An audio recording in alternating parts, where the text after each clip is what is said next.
Hello बच्चों, कैसे हो। आज हम देखने वाला है आइडेंटिकल थिंग्स है उसको डिस्ट्रीब्यूशन करना है। देखते हैं, मेरे पास n आइडेंटिकल थिंग्स है,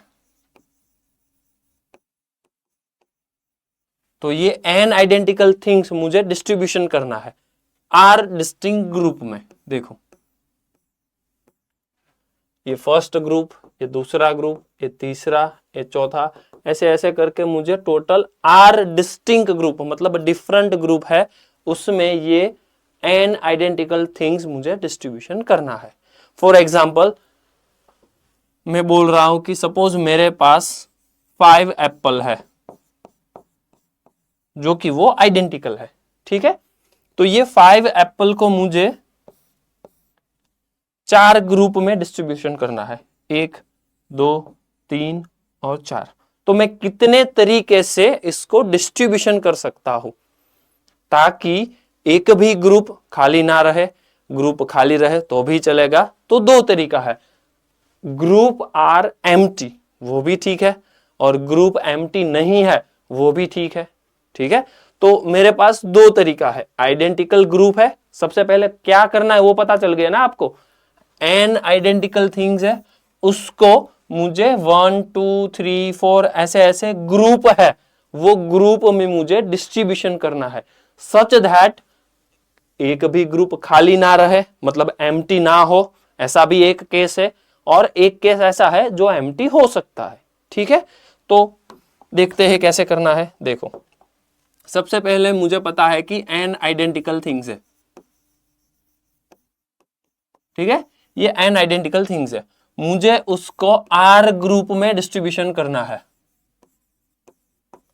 पर ये r ग्रुप कैसे है, डिफरेंट ग्रुप है, वो आप ध्यान में रखो। दो केस है, सबसे पहले blank group is not allow और दूसरा है ब्लैंक ग्रुप इज अलाउ। तो वो कितने तरीके से मैं डिस्ट्रीब्यूशन कर सकता हूं, नंबर ऑफ वेज कितने हैं, वो हम डिस्कस करने वाले हैं। देखो, n आइडेंटिकल थिंग्स है, r ग्रुप में मुझे डिस्ट्रीब्यूशन करना है, तो मुझे पता है कि blank group allow,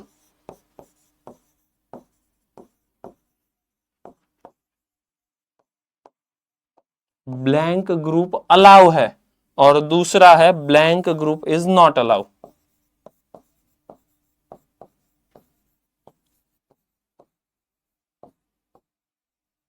wait, blank group not allow, ठीक है। तो इसमें मुझे पता है, लास्ट वीडियो में हमने देखा था कि ब्लैंक ग्रुप अलाउ है, तो पर वो अरेंजमेंट वाला केस था, वो आपको पता है ना। नहीं देखा है तो डिस्क्रिप्शन में वीडियो की लिंक है, आप देख लेना। देखो, यहां पे ब्लैंक ग्रुप अलाउ है, तो वहां पर हमने देखा था n plus r minus 1 C r minus 1 और यहां पे था n आर फैक्टोरियल। तो वो n फैक्टोरियल अब नहीं है, क्यों? क्योंकि हमारे पास तो n आइडेंटिकल थिंग्स है, तो यहां पे n फैक्टोरियल की रिक्वायरमेंट नहीं है, ठीक है। तो अभी मेरे पास n plus r minus 1 C r minus 1 इतने वेज है डिस्ट्रीब्यूशन के।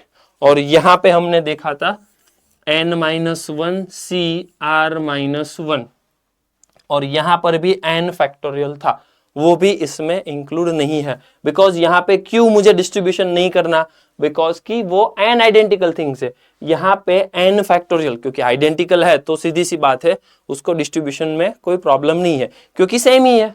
समझ में आ रहा है ना। तो यहां पे ब्लैंक ग्रुप अलाउ है, r डिफरेंट ग्रुप में n आइडेंटिकल थिंग्स को डिस्ट्रीब्यूशन करना है, तो उसके ways if blank group is not allow n plus r minus 1 C r minus 1 और ब्लैंक ग्रुप अलाउ है तो ये वाले, ठीक है। फटाफट से हम एग्जाम्पल भी देख लेते हैं ताकि आपको फटाफट से पता चले। देखो, क्वेश्चन मेरे पास कुछ ऐसा है, हमने वो देखा था वही देख लेते हैं। चलो, 5 एप्पल है और अब हम उसको 3 बॉयज में डिस्ट्रीब्यूट करने वाले हैं। ये हो गया मेरा बॉय 1, ये है बॉय 2 और ये है बॉय 3। तो कितने तरीके से हम डिस्ट्रीब्यूशन कर सकते हैं?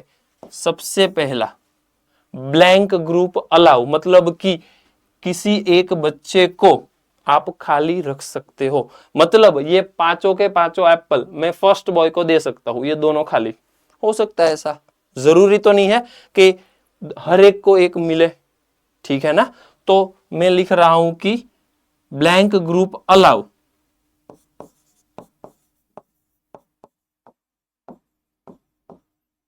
Blank group allow, blank group allow मतलब किसी एक बच्चे को आप कुछ नहीं दे सकते, ऐसा भी है।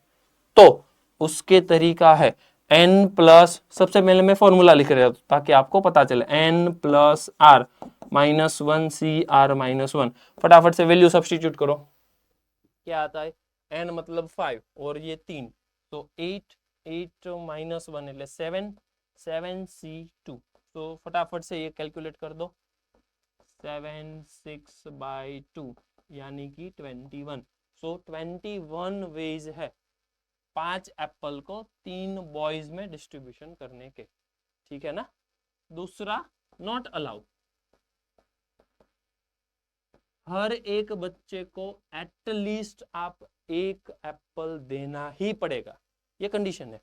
तो यहाँ पे है नॉट अलाउ मतलब उसका वेज कितना है, n-1 सी आर -1।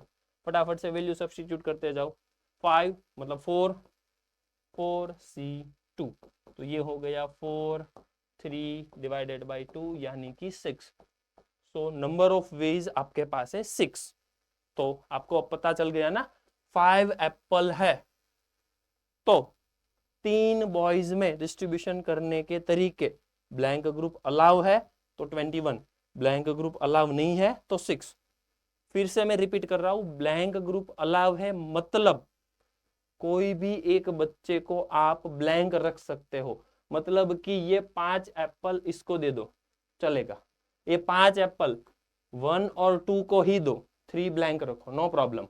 ये 5 एप्पल 2 और 3 में ही डिस्ट्रीब्यूट करो नो प्रॉब्लम, 1 ब्लैंक। मतलब कोई एक बच्चा ब्लैंक रह सकता है, ठीक है ना। ब्लैंक ग्रुप अलाउ का ये सेंस बनता है। नेक्स्ट दूसरा, नॉट अलाउ मींस हर एक बच्चे को एटलीस्ट 1 एप्पल तो मिलना ही चाहिए, ठीक है, ये कंडीशन है। Blank group is not allowed मतलब ये बच्चा खाली नहीं रहना चाहिए, उसको मिनिमम एक एप्पल तो देना ही पड़ेगा। तो उसका फॉर्मूला है n-1 cr-1, वैल्यू सब्स्टिट्यूट करते जाओ आपको आंसर मिल जाएगा, ठीक है। एक क्वेश्चन आपके लिए, कमेंट करके मुझे बताओ, सपोज कि मेरे पास 7 एप्पल है, वो भी आइडेंटिकल वाले ही,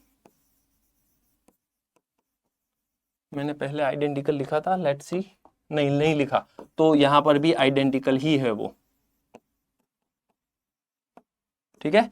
तो अब ये भी आइडेंटिकल है और ये 7 एप्पल आइडेंटिकल है। अब मुझे कमेंट करके बताओ कि ये 7 एप्पल जो आइडेंटिकल है उसको मुझे B1, B2, B3, B4 मतलब कि 4 बॉयज में डिस्ट्रीब्यूशन करना है, ताकि ब्लैंक ग्रुप अलाउ है नहीं है, मतलब कि एक केस है अलाउ है और दूसरा है नॉट अलाउ मतलब ब्लैंक ग्रुप अलाउ नहीं है। तो ये दोनों कितने वेज में डिस्ट्रीब्यूशन हो सकता है, जल्दी जल्दी मुझे कमेंट करके बताओ।